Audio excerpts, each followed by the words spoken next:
देखो, आज की अपनी क्लास है मेमोरी। मेमोरी क्या है? मेमोरी में जितने भी कंप्यूटर के डाटा या प्रोग्राम होते हैं वो स्टोर होते हैं। मेमोरी एक तरह से मानव मस्तिष्क के समान होती है। कंप्यूटर की जितनी भी याददाश्त होती है वो सारी की सारी मेमोरी में रिकॉर्ड होती है। तो देखो, अगर हमें ये पूछा जाए कि कंप्यूटर की मेमोरी क्या है, तो कंप्यूटर एक मशीन है और सारा कार्य डिजिटल टेक्नोलॉजी से करती है। डिजिटल टेक्नोलॉजी का मतलब होता है कि इसके अंदर जो भी कुछ हम लिखेंगे वो जीरो और वन में लिखा जाता है। इन्हें हम बाइनरी डिजिट्स कहते हैं। कंप्यूटर में जितने भी आंकड़े और संदेश हैं वो इन्हीं डिजिट्स की सहायता से संग्रहित किए जाते हैं, और ये जहां पर संग्रहित होते हैं उस भाग को मेमोरी कहते हैं। तो कंप्यूटर की मेमोरी क्या है? तो देखो, इसके अंदर दो क्वेश्चन बनते हैं कि कंप्यूटर की मेमोरी मानव के मस्तिष्क के समान होती है। कंप्यूटर की मेमोरी मानव के मस्तिष्क के समान होती है, और ये जितने भी आपके पास में प्रोग्राम है, चाहे आपके डाटा है, उनको स्टोर करने के लिए या उन्हें याद रखने के लिए हम मेमोरी का प्रयोग करते हैं। कंप्यूटर की मेमोरी दो प्रकार की होती है, एक प्राथमिक मेमोरी और एक सेकेंडरी मेमोरी। प्राथमिक मेमोरी का मतलब है कि मेमोरी का वह भाग जो कंप्यूटर को चलाने के लिए आवश्यक होती है, उसे हम प्राथमिक मेमोरी कहते हैं। और जहां डाटा स्टोरेज किए जाते हैं उसको हम सेकेंडरी मेमोरी कहते हैं। तो देखो, मेमोरी कंप्यूटर का वह भाग जहां डाटाओं को स्टोर किया जाता है उसे मेमोरी कहते हैं। मेमोरी दो प्रकार की होती है, प्राथमिक मेमोरी और द्वितीयक मेमोरी।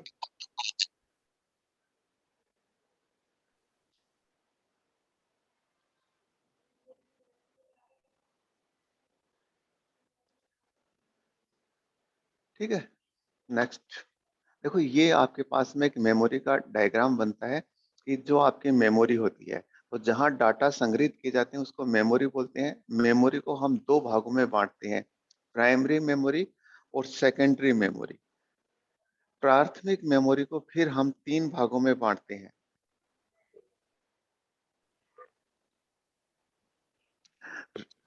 रैम, रोम और कैश मेमोरी।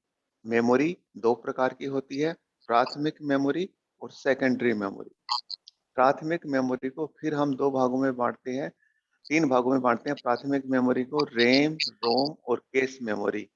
रैम के दो भाग होते हैं, S RAM, static RAM, D RAM, dynamic RAM. और रोम के हम तीन भाग में बांटते हैं, पी रोम, ईपी रोम और ईईपी रोम। नेक्स्ट। देखो, प्राथमिक मेमोरी जो मेमोरी होती है उसको प्राइमरी रूप से हम दो भागों में बांटते हैं, प्राथमिक मेमोरी और सेकेंडरी मेमोरी। देखो, प्राथमिक मेमोरी क्या होती है? उन प्रोग्राम या डेटा को स्टोर करती है जो सीपीयू द्वारा वर्तमान समय में प्रोसेस किए जा रहे हैं। देखो, सेकेंडरी मेमोरी क्या होती है कि जैसे आपने कोई एक फाइल बनाई, तो उस फाइल को जहां स्टोर होगी फ्यूचर के लिए वो तो है सेकेंडरी मेमोरी। लेकिन जिस समय वो फाइल बन रही होती है, उस समय आप जब टाइपिंग कर रहे होते हो या उसके ऊपर कोई कलर दे रहे हो या कोई भी आप एडिटिंग की या फॉर्मेटिंग की प्रोसेस कर रहे हो, उस समय वो जहां पर चल रही होती है उसे हम बोलते हैं प्राथमिक मेमोरी। तो प्राथमिक मेमोरी का मतलब होता है उन प्रोग्राम या डेटाओं को स्टोर करती है जिन्हें सीपीयू द्वारा वर्तमान समय में प्रोसेस किए जा रहे होते हैं। दूसरा, प्राथमिक मेमोरी सीधे सीपीयू से कनेक्ट होती है, क्योंकि जो भी हमारा प्रोसेसिंग होती है वो किसके द्वारा होता है? सीपीयू के द्वारा। तो प्राथमिक मेमोरी सीपीयू से कंडक्ट होती है। ये सेमी कंडक्टर मेमोरी होती है। सेकेंडरी मेमोरी भी सेमी कंडक्टर ही होती है, कुछ मेमोरी ऑप्टिकल होती है। सेकेंडरी स्टोरेज की तुलना में प्राइमरी स्टोरेज मेमोरी फास्ट होती है।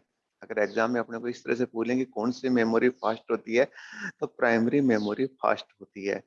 और दूसरी, ये महंगी होती है। और तीसरा, इसको हम असेंशियल मेमोरी बोलते हैं। तो देखो, प्राथमिक मेमोरी, इनके बिना कंप्यूटर कार्य नहीं कर सकता, तो प्राथमिक मेमोरी को हम क्या बोलते हैं? असेंशियल मेमोरी, आवश्यक मेमोरी। तो प्राथमिक मेमोरी क्या है? असेंशियल है। क्यों असेंशियल है? क्योंकि इनके बिना कंप्यूटर काम नहीं करता। दूसरा, प्राथमिक मेमोरी उन डाटाओं को स्टोर करती है जो वर्तमान समय में प्रोसेस होते हैं। तीसरा, प्राथमिक मेमोरी थोड़ी महंगी होती है और इनकी स्टोरेज सेकेंडरी मेमोरी की तुलना में कम होती है। प्राथमिक मेमोरी सीधे सीपीयू से कनेक्ट होती है। तो प्राथमिक मेमोरी की विशेषताएं क्या हुई कि वे सभी मेमोरी जो वर्तमान समय में सीपीयू जहां पर कार्य कर रहा है और उन डाटाओं को स्टोर करते हैं, उनको हम बोलते हैं प्राथमिक मेमोरी। दूसरा प्राथमिक मेमोरी का जो नाम होता है वो है असेंशियल मेमोरी। असेंशियल मेमोरी का मतलब होता है कि ये मेमोरी आवश्यक है। और तीसरा प्राथमिक मेमोरी का एक नाम और है आपके पास में, वोलेटाइल मेमोरी। वोलेटाइल मेमोरी का मतलब होता है कि जैसे ही वो प्रोग्राम समाप्त होता है या लाइट ऑफ होती है, वो डाटाएं समाप्त हो जाते हैं। जैसे प्राथमिक मेमोरी में जिस सीपीयू वर्तमान में प्रोसेस कर रहे हैं वो डाटा स्टोर होते हैं। थोड़ी देर में मान लो कि सीपीयू दूसरे डाटाओं को प्रोसेस करने लग गया, तो जो पहले वाले डाटा थे वो प्राथमिक मेमोरी से समाप्त हो जाती हैं। तो प्राथमिक मेमोरी का मतलब क्या हो गया कि प्राथमिक मेमोरी एक असेंशियल है और एक वोलेटाइल है। असेंशियल का मतलब कि ये जरूरी है, इनके बिना कंप्यूटर काम नहीं करेगा। और वोलेटाइल का मतलब है कि इनमें जो डाटा है, जैसे ही वो प्रोग्राम समाप्त होगा या पावर ऑफ होगा, वो डाटा समाप्त हो जाती है।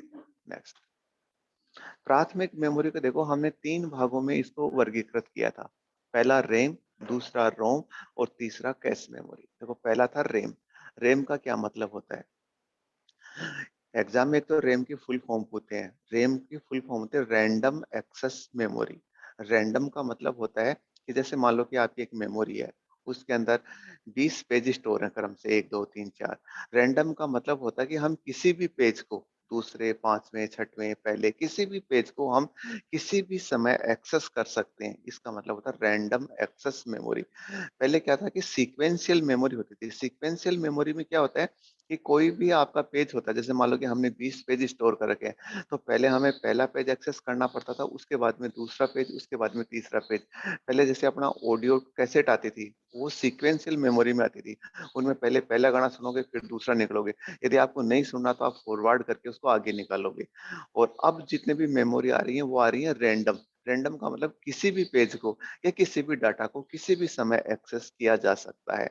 तो रैम, इसका पूरा नाम होता है रैंडम एक्सेस मेमोरी। और रैंडम का मतलब होता है कि उस मेमोरी में जो भी डाटा स्टोर है उसको किसी भी समय कहीं भी एक्सेस किया जा सकता है।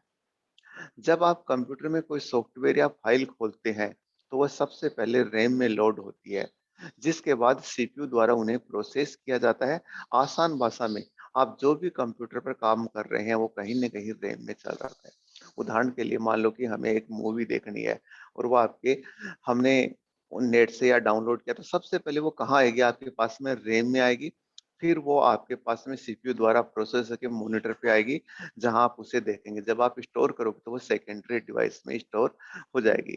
तो कहने का मतलब है कि आप सीपीयू में कोई भी प्रोग्राम रन कर रहे हो, तो वो कहाँ चल रही होगी? रैम में। इस मेमोरी को हम टेम्परेरी मेमोरी या वोलेटाइल मेमोरी भी कहते हैं। टेम्परेरी मेमोरी को क्या बोलते हैं? वोलेटाइल मेमोरी भी कहते हैं। वोलेटाइल मेमोरी का मतलब होता है कि जब भी डाटा ऑफ होंगे, जब भी आपके डाटा ऑफ होंगे या कंप्यूटर की लाइट ऑफ होगी या वो प्रोग्राम समाप्त हो जाएगा, तो रैम में मौजूद सभी डाटा समाप्त हो जाएंगे। रैम मुख्य रूप से वोलेटाइल प्रवृत्ति की होती है, मतलब कंप्यूटर में बंद होते ही इसके सारे डाटा डिलीट हो जाते हैं। रैम मुख्य रूप से दो प्रकार की होती है, स्टैटिक रैम और डायनेमिक रैम। दोनों में मेजर फर्क ये होता है कि डायनेमिक रैम ऑटोमेटिक रिफ्रेश होती है। डायनेमिक रैम ऑटोमेटिक रिफ्रेश होती है, स्टैटिक रैम को बार बार रिफ्रेश करना पड़ता है। तो देखो प्राथमिक मेमोरी, उसका जो पहला पार्ट था उसको बोलते हैं हम रैम। रैम की फुल फॉर्म है रैंडम एक्सेस मेमोरी। और रैम की दो विशेषताएं होती हैं कि ये टेम्परेरी या वोलेटाइल प्रवृत्ति की होती है। इसका मतलब यह होता है कि जैसे ही कंप्यूटर का पावर,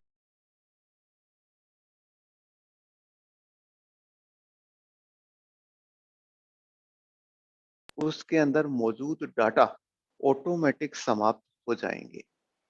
रैम दो प्रकार की होती है, स्टैटिक रैम और डायनेमिक रैम। नेक्स्ट, देखो स्टैटिक रैम और डायनेमिक रैम में यदि हम अंतर बांटे तो देखो क्या क्या होता है। स्टैटिक रैम की फुल फॉर्म होती है ये जो एस रैम होती है उसकी फुल फॉर्म होती है स्टैटिक रैंडम एक्सेस मेमोरी। देखो रैम का तो वही हो गया रैंडम एक्सेस मेमोरी और एस फॉर स्टैटिक। ऐसे डायनेमिक रैम है डी, तो उसका हो गया रैंडम एक्सेस मेमोरी और D for dynamic random access memory. यहाँ पे देखो ये डी रोम लिखा हुआ है, ये डी रैम बनेगा डायनेमिक रैंडम एक्सेस मेमोरी। ये कंप्यूटर की मेन मेमोरी का काम करती है, ये कंप्यूटर में मेन मेमोरी का काम करती है। इसका उपयोग किसके लिए किया जाता है? केस मेमोरी के रूप में किया जाता है। इसमें डेटा को स्टोर करने के लिए ट्रांजिस्टर का उपयोग होता है। इसमें डेटा को स्टोर करने के लिए कैपेसिटर का उपयोग होता है। एस रैम में डाटा रिफ्रेश करने की आवश्यकता नहीं होती। डायनेमिक रैम को लंबे समय तक स्टोर करने के लिए लगातार रिफ्रेश करने की आवश्यकता पड़ती है। एस रैम में कम मात्रा में डाटा स्टोर होते हैं। डी रैम में स्टोरेज क्षमता ज्यादा होती है। ये एक फास्ट मेमोरी है, ये स्लो मेमोरी है। एस रैम महंगी होती है, डी रैम सस्ती होती है। देखो रैंडम एक्सेस मेमोरी, इसकी दो फॉर्म होती है स्टैटिक रैम और डायनेमिक रैम। मैन इनका जो फर्क होता है, इसको रिफ्रेश करने की आवश्यकता नहीं होती स्टैटिक रैम को, और डायनेमिक रैम को स्टेट रिफ्रेश करने की आवश्यकता होती है। ये मेन मेमोरी की तरह काम करती है और ये कैश मेमोरी की तरह काम करती है। नेक्स्ट देखो, प्राथमिक मेमोरी को हमने तीन भागों में बांटा था। पहला रैम, दूसरा रोम और तीसरा कैश मेमोरी। रोम, रोम का मतलब है रीड ओनली मेमोरी। रोम की फुल फॉर्म होती है रीड ओनली मेमोरी। यह रीडेबल होती है, मतलब इसमें जो डाटा लिख गए वो फिक्स होते हैं, उनको आप साधारणतः चेंज नहीं कर सकते। किसी विशेष परिस्थिति में ही आप उनको चेंज कर सकते हो। रोम की प्रवृत्ति नॉन वोलेटाइल होती है। देखो रैम की प्रवृत्ति क्या होती है? वोलेटाइल होती है। मतलब जैसे मान लो मैं अभी कोई एक प्रोग्राम एक्सेस कर रहा हूँ, तो रैम में उस प्रोग्राम के डाटा होंगे। थोड़ी देर में मैं बी प्रोग्राम एक्सेस करने लग गया तो रैम में बी के डाटा होंगे। थोड़ी देर में मान लो कि मैं डी प्रोग्राम एक्सेस करने लग गया तो रैम में डी के डाटा होंगे। लेकिन रोम की प्रवृत्ति नॉन वोलेटाइल होती है, मतलब रोम में जो हमने लिख दिया वो परमानेंट होता है। रोम का काम होता है कि कंप्यूटर को चलाने के लिए जो आवश्यक निर्देश होते हैं वो कहाँ लिखे हुए होते हैं? वो रोम में लिखे हुए होते हैं। रोम के डाटा परमानेंटली होते हैं। किन्हीं विशेष परिस्थितियों में इनके डाटा को इरेज किया जा सकता है, और इनके डाटाओं को जिस हिसाब से हम इरेज करते हैं उस हिसाब से रोम तीन प्रकार के होते हैं: पी रोम, ईपी रोम और ईईपी रोम। तो देखो रोम प्राथमिक मेमोरी के तीन भाग होते हैं: रैम, रोम और कैश मेमोरी। रोम का फुल फॉर्म होता है रीड ओनली मेमोरी। रैम की जो प्रवृत्ति होती है वो वोलेटाइल होती है, जबकि रोम की प्रवृत्ति नॉन वोलेटाइल होती है। अर्थात रोम में जो डाटा लिखे हुए होते हैं वो फिक्स होते हैं। रोम में जो डाटा लिखे हुए होते हैं वो फिक्स होते हैं, मतलब उन्हें चेंज नहीं किया जा सकता। रोम में लिखे हुए डाटाओं को किसी विशेष अवस्था में ही परिवर्तित किया जा सकता है, और जिस आधार पे इन्हें परिवर्तित करते हैं उस आधार पे इन्हें तीन प्रकार की श्रेणी में बांटते हैं। उस आधार पे इन्हें तीन प्रवृत्ति में बांटते हैं। पहला है पी रोम, दूसरा है आपके पास में ईपी रोम और ईईपी रोम। नेक्स्ट देखो, रोम को जो तीन भाग होते हैं वो पहला आपके पास में पी रोम। तो देखो रोम का मतलब होता है रीड ओनली मेमोरी, और पी का मतलब होता है प्रोग्रामेबल। तो पूरा नाम हो गया programmable read only memory. EP ROM, तो EP erasable programmable, EP erasable programmable, और रोम का वही आ जाएगा read only memory. E P ROM electrically programmable read only memory. तो देखो रोम तीन तरह के होते हैं: P ROM, P for programmable; EP ROM erasable programmable; और ईईपी इलेक्ट्रिकल प्रोग्रामेबल रीड। अब नेक्स्ट आपके पास में पी रोम क्या होता है? ये चिप ऑन टाइम प्रोग्रामेबल होती है। जब प्रोग्राम बनाते हैं उसी समय ये रिकॉर्डेड होती है। जो ईपी रोम होती है, मान लो कि एक बार हमने इसको प्रोग्राम्ड कर दिया, उसके बाद में हमें मान लो इसको रीप्रोग्राम्ड करनी है। वीरोम आपका रीप्रोग्राम्ड नहीं होता, एक बार इसके अंदर जो लिख दिया वो लिख दिया। ईपीरोम ये रीप्रोग्राम्ड होती है, लेकिन रीप्रोग्राम करने के लिए पहले वाले को मिटाना पड़ता है, और पहले वाला जो पराबैंगनी किरणें होती हैं उनके थ्रू मिटती हैं। तो सबसे पहले क्या होगा, जो पहले लिखा हुआ है उसे पराबैंगनी प्रकाश की मदद से मिटाया जाएगा और फिर उसे रीप्रोग्राम्ड किया जाएगा। तीसरी होती है आपके पास में ईईपी रोम। इसको जो रीप्रोग्राम्ड होता है वो इलेक्ट्रिक चार्ज के द्वारा किया जाता है। तो देखो, पी रोम इनमें जो लिख दिया वो परमानेंट होता है, ईपी रोम इनमें जो लिखा हुआ है उसको रीप्रोग्राम्ड किया जाता है, लेकिन रीप्रोग्राम्ड करने के लिए हमें पराबैंगनी अल्ट्रावायलेट लाइट्स की आवश्यकता होती है, और ईपी रोम इन्हें रीप्रोग्राम्ड करने के लिए हाई इलेक्ट्रिक चार्ज की आवश्यकता होती है। पी रोम सस्ती होती है। जो रोम अपने पास में तीन तरह के हैं, पी रोम, ईपी रोम और ईईपी रोम। तो पी रोम सबकी तुलना में सस्ती होती है, ईपी रोम पी रोम की तुलना में महंगी होती है, और जो ईईपी रोम है वो सबसे महंगी रोम है। पी रोम सबसे पुराने संस्करण में है, जो सबसे ओल्ड वर्जन है वो पी रोम का है। उसके बाद में जो संस्करण आया वो ईपी रोम है, और जो आधुनिक संस्करण है वो ईईपी रोम है। ये प्लास्टिक के कवर से ढका हुआ होता है। ये एक आपके पास में क्वार्ट्ज के पारदर्शी कवर से ढका हुआ होता है, और ये भी पूरी तरह अपारदर्शी प्लास्टिक के कवर से ढका हुआ होता है। तो रोम रोम एक प्राथमिक मेमोरी है। रोम के डाटा वोलेटाइल नहीं होते। रैम भी प्राथमिक मेमोरी है, लेकिन इसके डाटा वोलेटाइल होते हैं। तो यदि आपको रैम और रोम में डिफरेंस करना पड़े, तो दोनों का बेसिकली डिफरेंस यही होता है कि रैम के डाटा वोलेटाइल होते हैं और रोम के डाटा वोलेटाइल नहीं होते। रैम भी एसेंशियल है, रोम भी एसेंशियल है। यदि हम रोम में करें तो रोम में आपके पास में तीन तरह के होते हैं, मतलब रोम परमानेंट होती है। विशेष परिस्थितियों में हमें इन्हें अल्ट्रावायलेट के द्वारा रीप्रोग्राम करें तो वो ईपी रोम है, और इन्हें इलेक्ट्रिक चार्ज के द्वारा रीप्रोग्राम करें तो वो ईईपी रोम है। Next, cache memory.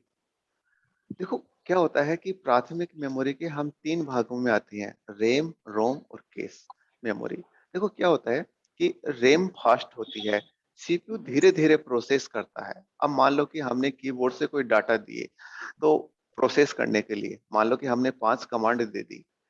अब वो पांचों कमांड सीपीयू के द्वारा एक एक करके प्रोसेस होंगी, तो वो पांचों कमांड हमने एक साथ में दे दी, तो वो कमांड सीपीयू तो एक समय में एक ही कमांड लेगा, तो बाकी कमांड थोड़ी देर के लिए कहाँ स्टोर हो जाएंगी, केस मेमोरी में स्टोर हो जाएंगे, और जैसे जैसे जरूरत पड़ेगी वो सीपीयू में उन्हें देते रहेंगे। या कई बार डाटा ऐसे होते हैं जो सीपीयू को बार बार उनकी आवश्यकता होती है, तो रैम की बजाय वो डाटा कहाँ स्टोर हो जाते हैं, केस मेमोरी में स्टोर हो जाते हैं, और वो तुरंत सीपीयू को उन्हें उपलब्ध करवा देते हैं। इससे क्या होती है, सीपीयू की जो कार्य करने की क्षमता है वो बढ़ जाती है। अब देखो, कंप्यूटर में केस मेमोरी एक छोटे साइज की मेमोरी होती है, जो अक्सर अनुरोधित डाटा और निर्देश को स्टोर करती है, ताकि जरूरत पड़ने पर सीपीयू को उपलब्ध हो सके। केस मेमोरी डेटा को टेम्परेरी रूप से स्टोर करती है, और बेहतर ही फास्ट मेमोरी जो कंप्यूटर में सीपीयू और रैम के बीच स्थित होती है। जब भी सीपीयू कोई टास्क करता है, जब भी सीपीयू कोई काम करता है, तो ऐसे कई निर्देश होते हैं जिनकी जरूरत उसे बार बार पड़ती है। केस मेमोरी उन निर्देशों को सीपीयू को प्रदान करती है, जिससे कंप्यूटर की परफॉर्मेंस में सुधार होता है। तो केस मेमोरी क्या होती है, एक तरह से रैम और सीपीयू के मध्य होती है, जो दोनों के बीच में हेल्प करती है। देखो, प्राथमिक मेमोरी सीपीयू से धीरे होती है। अब सीपीयू को मान लो कि फास्ट गति से डाटा की जरूरत होती है, और रैम उस हिसाब से डाटा प्रोवाइड नहीं करा पाता सीपीयू को, इसलिए सीपीयू क्या हो जाएगा, स्लो हो जाएगा।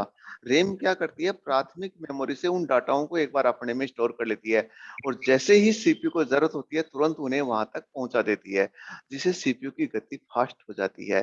तो रैम क्या करती है, आपकी जो प्राथमिक मेमोरी और सीपीयू उसके मध्य एक ब्रिज का काम करती है, स्टोरेज का काम करती है। कैश मेमोरी क्या होती है, एक महंगी मेमोरी होती है, और ये क्या करती है, सीपीयू की परफॉर्मेंस को बढ़ा देती है। तो प्राथमिक मेमोरी के तीन भाग हो गए, पहले आपके रैम और रोम यही दो मानते हैं। कैश मेमोरी का जो काम होता है वो क्या है, रैम का ही हेल्प करना होता है कि रैम से यह हेल्प करके सीपीयू की परफॉर्मेंस को बढ़ा देती है। नेक्स्ट देखो, मेमोरी को हमने दो भागों में बांटा, प्राथमिक मेमोरी और सेकेंडरी मेमोरी। प्राथमिक मेमोरी क्या होती है, असेंशियल मेमोरी होती है, मतलब ये आवश्यक होती है। यदि प्राथमिक मेमोरी नहीं है तो आपका कंप्यूटर काम नहीं करेगा। जबकि सेकेंडरी मेमोरी क्या होती है, नॉन असेंशियल होती है। नॉन असेंशियल का मतलब कि सेकेंडरी मेमोरी का काम डाटा स्टोरेज करना होता है। यदि सेकेंडरी मेमोरी आप कहीं किसी भी माध्यम पर डाटा स्टोर कर सके तो सेकेंडरी मेमोरी आपकी छोटी बड़ी या कैसी भी काम दे सकती है। प्राथमिक मेमोरी दो प्रकार, तीन प्रकार के हम लेते हैं, रैम, रोम और कैश मेमोरी। अब हम करते हैं सेकेंडरी मेमोरी का। देखो, यह एक नॉन वोलेटाइल होती है। प्राथमिक मेमोरी वोलेटाइल होती है, जैसे ही वो प्रोग्राम समाप्त होता है या कंप्यूटर का पावर ऑफ होता है, डाटा समाप्त हो जाते हैं। जबकि सेकेंडरी मेमोरी के डाटा समाप्त नहीं होते, एक लंबे समय तक या जब तक आप नहीं चाहोगे तब तक डाटा स्टोर होते हैं। तो सेकेंडरी मेमोरी क्या होती है, नॉन वोलेटाइल होती है, मतलब इनके डाटा स्थायी रूप से स्टोर किए जा सकते हैं।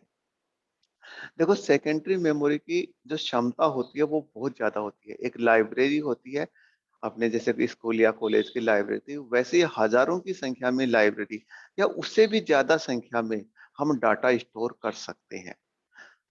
इनकी कीमत प्राथमिक मेमोरी से कम होती है। कंप्यूटर में बैकअप मेमोरी का मतलब होता है, देखो कंप्यूटर में दो मेमोरी होती हैं सेकेंडरी। एक तो इसके अंदर परमानेंट लगी हुई होती है जिसको हम हार्ड डिस्क बोलते हैं। एक दूसरी होती है बैकअप मेमोरी, जैसे अपने पेन ड्राइव होते हैं, सीडी होती हैं, डीवीडी होती है। पहले फ्लॉपी होती थी, आजकल एक्सटर्नल हार्ड डिस्क भी आ गई, जिसे हम कंप्यूटर में लगे हुए डाटाओं को स्टोर कर सकें, ताकि कभी हमारी हार्ड डिस्क खराब हो जाए या डाटाओं को हमें एक जगह से दूसरी जगह हमें ले जाना हो या किसी डाटा को हमें बैकअप के रूप में रखना हो, तो हम उस मेमोरी का इस्तेमाल कर सकते हैं। तो सेकेंडरी मेमोरी, इसके देखो गुण क्या होते हैं। पहला, ये नॉन वोलेटाइल होती है।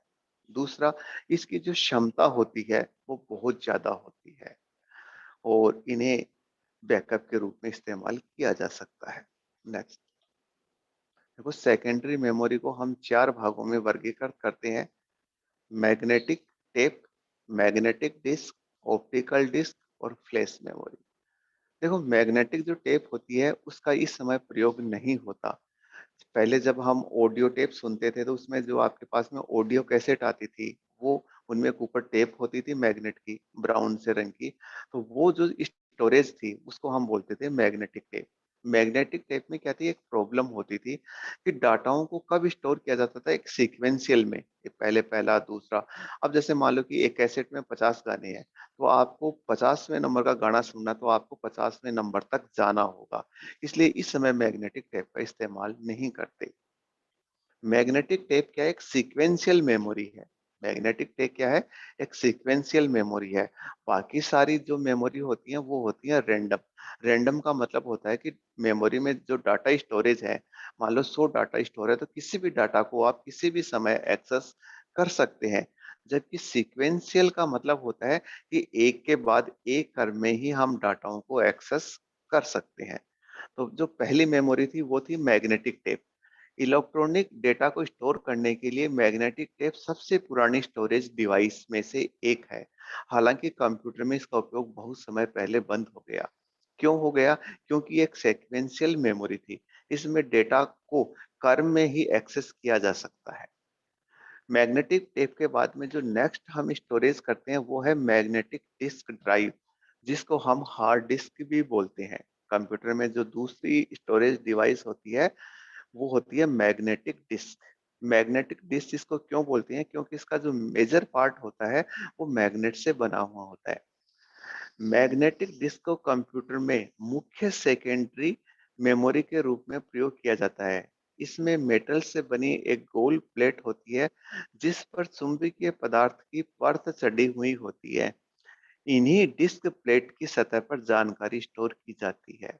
तो मैग्नेटिक डिस्क कंप्यूटर में पहले आपके पास में थी, वो है आपके पास में मैग्नेटिक टेप। दूसरी है आपके पास में मैग्नेटिक डिस्क। मैग्नेटिक डिस्क में क्या होती है, मेटल से बनी गोल प्लेट होती है जिनके ऊपर चुंबकीय पदार्थों की परत चढ़ी हुई होती है और इन्हीं डिस्क पर डाटाओं को स्टोर किया जाता है।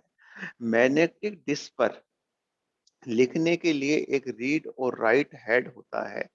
मैग्नेटिक डिस्क में इस धातु की प्लेट, जिसे प्लेटर कहा जाता है, उस पर मैकेनिकल आर्म लगा हुआ होता है और इसका काम प्लेटर की सतह पर डाटाओं को रीड और राइट करना होता है। इस मेमोरी को डायरेक्ट एक्सेस किया जा सकता है, मतलब डाटाओं को कहीं से भी डाटा स्टोर कर सकते हैं। तो देखो, पहला था आपका मैग्नेटिक टेप, दूसरा है मैग्नेटिक डिस्क। इस समय कंप्यूटर में जो डाटा स्टोरेज करने के लिए जो सबसे मेन डिवाइस होती है, उसको हम हार्ड डिस्क बोलते हैं और वो मैग्नेटिक डिस्क के रूप में होती है। मैग्नेटिक डिस्क में क्या होती है, मेटल से बनी छोटी गोल प्लेट होती है, उन पर चुंबकीय पदार्थों की एक परत चढ़ी हुई होती है। एक मैग्नेटिक डिस्क को प्लेटर कहा जाता है। इन प्लेटर के ऊपर एक मैकेनिकल आर्म होता है जो इन प्लेटर्स पे डाटाओं को रीड और राइट का काम करता है।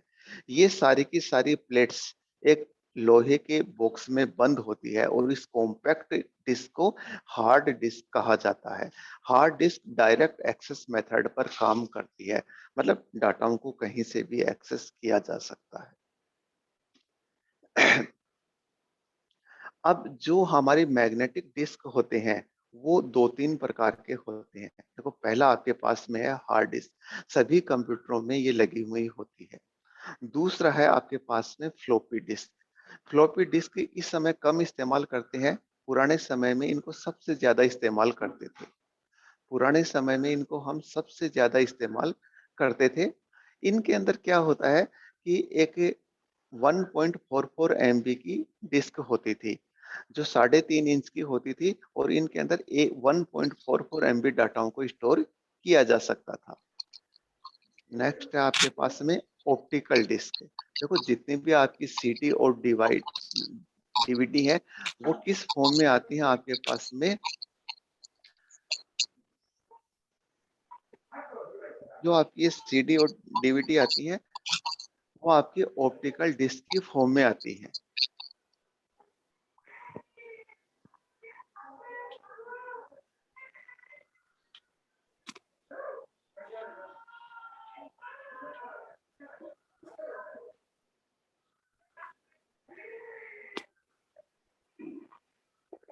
तो ऑप्टिकल डिस्क आपके पास में सीडी और डीवीडी के रूप में आपके पास में होती है। इनके ऊपर लेजर विधि से हम लिखते हैं। इनके ऊपर जो भी कुछ हम लिखेंगे, वो लेजर विधि से आपके पास में लिखा जाता है।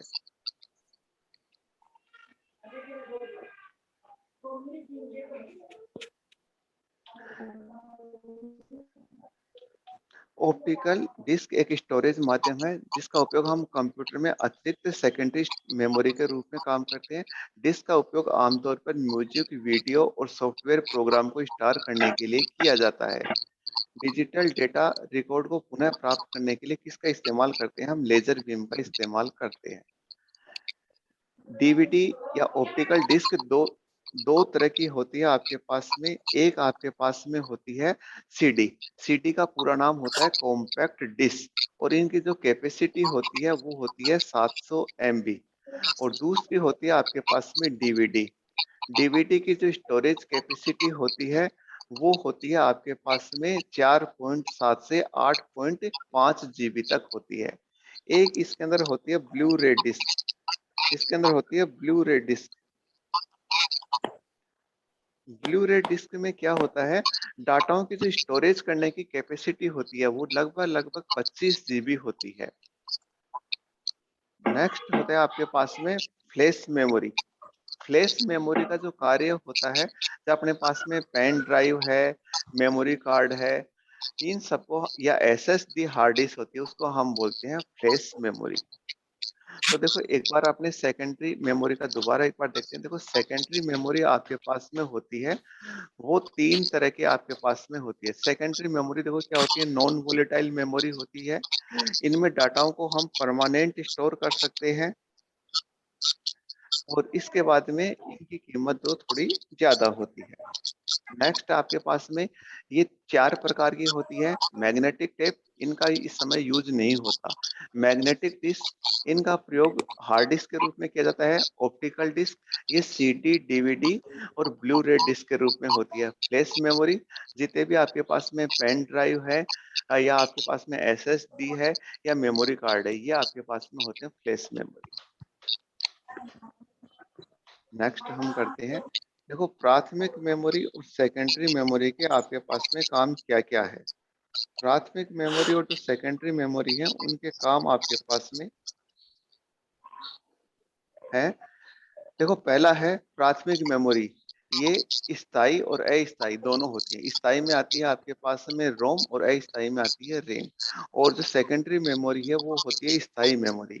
प्राथमिक मेमोरी आपके पास में महंगी मेमोरी है, सेकेंडरी मेमोरी उसे सस्ती होती है। इन मेमोरी में डेटा स्टोर को सीपीयू द्वारा डायरेक्ट एक्सेस किया जा सकता है। इनमें डाटा आपके पास में पहले सीपीयू एक्सेस करता है, फिर मेमोरी में ये लोड होती है। मेन मेमोरी को सिस्टम मेमोरी भी कहते हैं। इनको आपको स्टोरेज डिवाइस या एक्सटर्नल मेमोरी भी कहते हैं। यह एक तेज मेमोरी होती है, इसकी स्टोरेज क्षमता कम होती है। ये एक बड़ी मात्रा में स्टोरेज क्षमता होती है। इसके जो प्रकार होते हैं वो होते हैं रैम, रोम और कैश मेमोरी। इसके प्रकार होते हैं वो होते हैं हार्ड डिस्क और एसएसडी मेमोरी। नेक्स्ट आपके पास में होती है आपकी जो मेमोरी होती है, उस मेमोरी को हम जहां से नापते हैं उसको हम बोलते हैं यूनिट ऑफ मेमोरी। उसे हम बोलते हैं यूनिट ऑफ मेमोरी। उसे हम बोलते हैं यूनिट ऑफ मेमोरी। ये विपिन, आप इसको आवाज को बंद करो, कैमरे को, माइक माइक फोन को बंद करो। यूनिट मेमोरी इसके अंदर आपके पास में होती है। यूनिट, तो यूनिट्स को हम नापते हैं बिट्स में। यूनिट को हम नापते हैं बिट्स में। और बिट्स जो आपके पास में होती है वो होती है 2 बिट्स। जो 4 बिट होती है उसकी एक बोलती है निब्बल। 8 बिट्स की होती है एक बाइट। और 1024 बिट्स की बनता है 1 किलोबाइट। 1024 किलोबाइट की बनती है 1 मेगाबाइट। 1024 MB की बनती है 1 गीगाबाइट। और 1024 गीगाबाइट की बनती है 1 टेराबाइट। देखो आपके एग्जाम में कई बार पूछ लेते हैं कि जो सबसे बड़ी नापने की जो यूनिट है उसको हम बोलते हैं टीबी, टेराबाइट। पहले तक जो हमारे पास में हार्ड डिस्क में जो सबसे बड़ी डिस्क आती थी वो टेराबाइट में आती थी, टीबी में आती थी। लेकिन इस समय जब हमारे पास में आती है वो और बड़ी तक आने लगी, उसको हम बोलते हैं जेट बाइट तक। तो आपकी जो बुक्स हैं उनमें जो लिखा हुआ है सबसे बड़ी आपकी जो मेमोरी की यूनिट है वो है टेराबाइट। लेकिन अगर आपके एग्जाम में टेराबाइट आ जाए तो आप टेराबाइट कर लेना, और यदि टेराबाइट से ऊपर है तो फिर आप जेट बाइट कर लेना। देखो कंप्यूटर में हम कोई भी चीज लिखते हैं, मान लो कि हमने लिखा ए, तो ए क्या होता है, 8 बिट से मिलकर बना हुआ होता है। बिट का मतलब होता है 0 और 1। तो जैसे हमने बी लिखा, तो बी भी किससे मिलकर बना हुआ होता है, 8 बिट से मिलकर बना हुआ होता है। और बिट का मतलब होता है 0 और 1। तो कोई भी जो अक्षर होता है ए बी सी, या कोई हेस का चिन्ह, क्वेश्चन मार्क, कोई भी चिन्ह जो कंप्यूटर में हम लिखते हैं वो 8 बिट से मिलकर बनता है। और 8 बिट का मतलब होता है 1 बाइट। ऐसे 1024 मिलकर क्या बनाते हैं आपके पास में 1 किलोबाइट। और 1024 किलोबाइट मिलकर कितना बनाते हैं, 1 मेगाबाइट। जैसे अपने पास में 1 ग्राम, ऐसे 100 ग्राम, ऐसे 1000 ग्राम मिलकर कितना बनाते हैं, 1 किलो। तो कंप्यूटर में क्या होता है, 1024 होते हैं। 1024 इंटू 1024 कितना हो गया, 1 किलोबाइट। 1024 इंटू, तो ये बना के 1024, ये बना के कितना बनाते हैं, मेगाबाइट। फिर क्या बनती है, गीगाबाइट। फिर क्या बनती है, टेराबाइट। फिर बनती है पेंटाई। फिर होता है एक्साबाइट। फिर होती है जेट बाइट। और ये आपकी सबसे बड़ी यूनिट होती है आपके पास में, जेट बाइट। एक है जेटाबाइट, फिर है जेट बाइट। तो जेट बाइट आपकी सबसे बड़ी यूनिट होती है। किताब के हिसाब से आपकी टेराबाइट सबसे बड़ी यूनिट है। मेमोरी को नापने के लिए जिस डिवाइस का इस्तेमाल करते हैं वो आपके पास में है टेराबाइट। अब देखो एक बार हम इसका रिवाइज कर लेते हैं। पहला आपके पास में देखो, आज आपकी किताब में आया था कि मेमोरी, आज का जो था मेमोरी। मेमोरी कंप्यूटर के मस्तिष्क के समान होती है। जहां डाटाओं को स्टोर कर सकते हैं उसको हम क्या बोलते हैं, मेमोरी। कंप्यूटर की मेमोरी को 3 भागों में बांटते हैं आपके पास में। सॉरी, कंप्यूटर की मेमोरी को हम 2 भागों में बांटते हैं, प्राथमिक मेमोरी और सेकेंडरी मेमोरी। प्राथमिक मेमोरी असेंशियल मेमोरी है, मतलब ये आवश्यक है, ये नहीं हो तो कंप्यूटर काम नहीं करेगा। Secondary memory non essential memory होती है। प्राथमिक मेमोरी को हम फर्दर 3 भागों में बाँटते हैं, रैम, रोम और कैश मेमोरी। रैम का मतलब होता है कि सीपीयू में जो डाटा प्रोसेस हो रहे हैं, उन डाटाओं को यूज़र से अवेलेबल कराने के लिए आप जैसे कोई काम कर रहे हैं, तो आप डाटा दोगे, तो वो सबसे पहले रैम में जाएँगे और रैम के बाद में वो सीपीयू में चले जाते हैं। रोम का मतलब होता है कि जैसे मान लो आपने कंप्यूटर को स्टार्ट किया, तो स्टार्ट करने के लिए किसी तो प्रोग्राम की आवश्यकता होगी, तो वो प्रोग्राम स्टोर होते हैं आपके पास में रोम में। और जो कैश मेमोरी का काम होता है, वो काम करता है आपके जो रैम और जो आपका सीपीयू है, उसके बीच में सेतु का काम करता है। रैम से डाटा लेता है और सीपीयू को देता है ताकि सीपीयू की परफॉर्मेंस बढ़ जाए।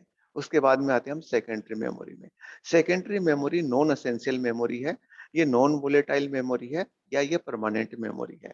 जो सेकेंडरी मेमोरी होती है उनकी जो कैपेसिटी होती है बहुत ज़्यादा होती है। इनमें बहुत संख्या में डाटाओं को स्टोर किया जा सकता है। ठीक है? इसके हम 2 भागों में बाँटते हैं। पहला आपके पास में है कि जो आपके पास में सीक्वेंशियल थी, वो आपकी टेप थी। इसके बाद में हार्ड डिस्क और इसके बाद में आपके पास में ऑप्टिकल डिस्क, इनमें आपके सीडी और डीवीडी होती हैं और उसके बाद में फ्लैश मेमोरी। फ्लैश मेमोरी में आपके पेन ड्राइव, मेमोरी कार्ड या एसएसडी आपके पास में होती है। और जो इनको नापते हैं, उस यूनिट को हम बोलते हैं बिट्स, जो सबसे छोटी यूनिट। और जो सबसे उसके बाद में बाइट्स बनती है और बाइट्स के बाद में जो सबसे बड़ी है वो टेराबाइट और या आपके अब के हिसाब से देखें तो सबसे बड़ी है जेट।